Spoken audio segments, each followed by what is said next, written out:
sir please sir मत help करूँ sir please Modi Dhauli थाना सर मु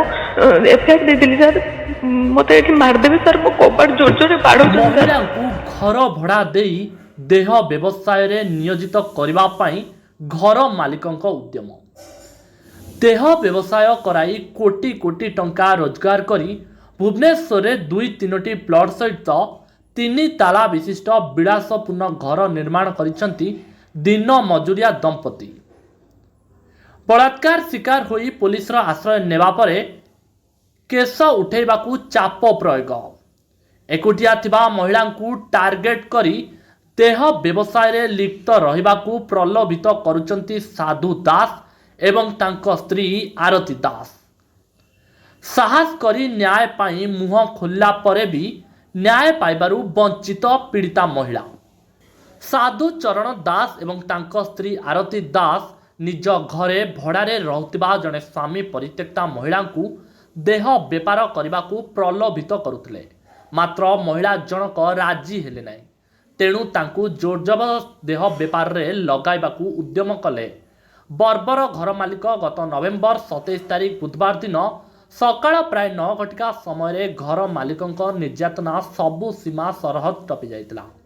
महिला को गाधुआ घरु बिड़ी नहीं से अन्य जड़े युवकों सह मिसिबाकू बाध्य करने संगे संगे साधु दास निजे मध्य बलात्कार करने संपूर्ण बल प्रयोग करते भाग्यवशत महिला जनक सेमानक कबलरू खसी जाई निकटस्थ बड़गढ़ थानार आश्रय नेतिले मात्र घटना घटिथिबा अंचलटी धौली थाना अंतर्गत होइथिबारु बरगढ़ पुलिस निज पीसीआर गाड़ी रे महिला जनकू सुरक्षित भाव में धौली थाना पहुंचाइथिले यापरे धौली थाना अभियोग रेजिस्टर होइछि एभली एक संगीन अभियोग को नहीं पुलिस केस नंबर 269